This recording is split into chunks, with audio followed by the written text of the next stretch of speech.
Guys, आज की video में बात करने वाला हूँ कि लोन फोरक्लोजर क्या होता है। भाई इससे ज़्यादा काफ़ी ज़्यादा मेरे पास कमेंट आ रहे थे इसको लेकर कि लोन फोरक्लोजर क्या होता है, ये कैसे वर्क करता है, इसके बेनिफिट्स क्या क्या हैं और इसके नुकसान क्या क्या हो सकते हैं बेसिकली। तो इन सब चीज़ों के बारे में बात करने वाला हूँ मैं आज इस वीडियो में। तो सीधा आते हैं गाइस अपनी वीडियो पे। तो पहले बात करूँ कि लोन फोरक्लोजर होता क्या है। सो गाइस, अगर मैं लोन फोरक्लोजर को डिस्क्राइब करूँ तो बेसिकली जब क्या होता है कि आप कभी भी अगर किसी बैंक से लोन लेते हैं या क्रेडिट कार्ड पे कोई सामान लेते हैं, उसकी ईएमआई बनवा लेते हैं, राइट। तो कुछ टाइम के लिए जाती है, जैसे कुछ टाइम यानी एक पीरियड्स बना होता है, इसमें एक टाइम लिमिट बंदी होती है। जैसे आपने 3 लाख का लोन लिया और वो 3 लाख रुपए आपको 3 साल में, मान लो आपको इसका जो ईएमआई है वो आपको पे करना है हर मंथली 3 साल तक, ठीक है।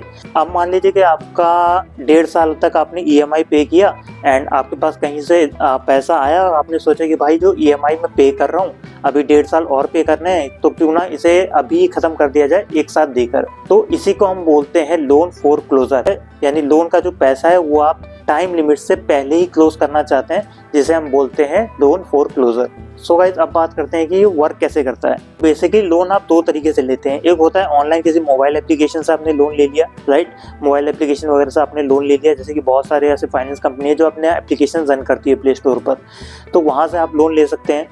सेकंड चीज़ होता है कि आप बैंक से जाके डायरेक्टली आप विजिट करते हैं, वहाँ पे लोन वगैरह के बारे में पता करते हैं, फिर वहाँ से आपको लोन मिलता है। तो 2 तरीके से हम लोन लेते हैं। तो अगर आप एप्लीकेशन वगैरह से लेते हैं तो बहुत सारे एप्लीकेशन में ये फीचर भी दिए रहते हैं मोबाइल एप्लीकेशन में कि वहीं से आप फोरक्लोज भी करवा सकते हैं लोन को, वहाँ से पेमेंट करके। अब बात करते हैं दूसरे तरीके से आप कैसे लोन को फोरक्लोज करा सकते हैं। सो लोन फोरक्लोज कराने का दूसरा तरीका ये है कि आप जिस भी बैंक से आपने लोन लिया है वहाँ के कस्टमर केयर नंबर पे आप कॉल करके वहाँ से सारी जानकारी ले सकते हैं कि फोरक्लोज कैसे कराया जाता है। जैसे कि मान लेते हैं कि आपने कस्टमर केयर में कॉल किया, तो उनका जो बैक ऑफिस डिपार्टमेंट होगा वो आपकी सारी डिटेल वगैरह चेक करेंगे कि आपने कितना पे कर दिया, आपने कितने का लोन लिया था, ठीक है। फिर वो आपको एक टाइम दे देते हैं कि आप 24 घंटे से 48 घंटे के बीच, या वो उनके हिसाब से, वो अपने हिसाब से टाइम देते हैं कि आप इस बीच में पेमेंट कर दो पूरा। तो आपका ये जो विदिन 7 to 8 वर्किंग डेज में ये जो लोन है वो फोरक्लोज हो जाएगा। तो इस तरीके से जो है आप अपना लोन जो है वो फोरक्लोज करा सकते हैं।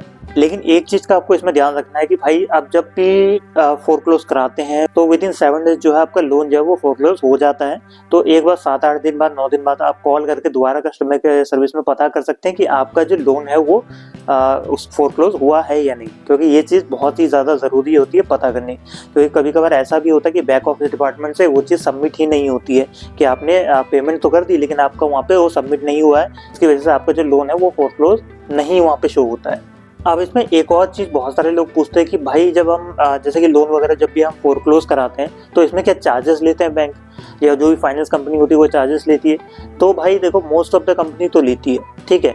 और मोस्ट ऑफ द कंपनी का चार्जेस 3 से 7% के बीच रहेगा, ठीक है। कहीं किसी का 8-9 भी हो सकता है, वो डिपेंड करता है बैंक टू बैंक, या वो डिपेंड करता है फाइनेंस कंपनी के ऊपर, ठीक है, तो वो कितने चार्जेस अप्लाई करते हैं। लेकिन ज़्यादातर जो बैंक वगैरह, फाइनेंस कंपनी वगैरह जो लोन प्रोवाइड कराती है वो चार्जेस लेती है जब भी आप फोरक्लोज कराना चाहते हैं।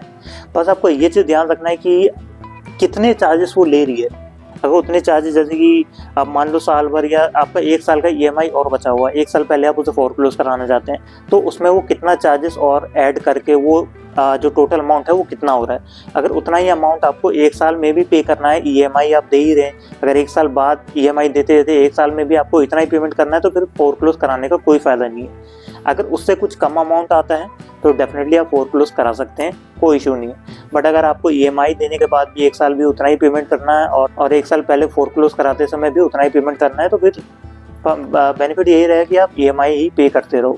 तो ये चीज़ आपको ध्यान रखना है। अगर चार्जेस वो इंक्लूड करती है, उसके बाद कितना पेमेंट टोटल होता है वो आप एक बार जरूर चेक कर लेना फोरक्लोज कराने से पहले। और ये सारी चीज़ आप फोरक्लोज कराने से पहले पता कर लेना कस्टमर केयर में कॉल करके, या मेल भी कर सकते हैं, वहाँ पे रिवर्ट आ जाता है। और ज़्यादातर जो चार्जेस होते हैं वो क्रेडिट कार्ड में ही ऐड किए जाते हैं। लाइक अगर क्रेडिट कार्ड से आपने कोई पैसे वैसे लिए, लाइक क्रेडिट कार्ड से आप पैसे लेते हो फिर किसी और बैंक में भरते हो, या कोई सामान ईएमआई पे ले रखा है आपने क्रेडिट कार्ड के थ्रू, तो उसमें अगर आप फोरक्लोज कराते हैं तो उसमें जो इंटरेस्ट चार्ज है वो बहुत ज़्यादा लगता है।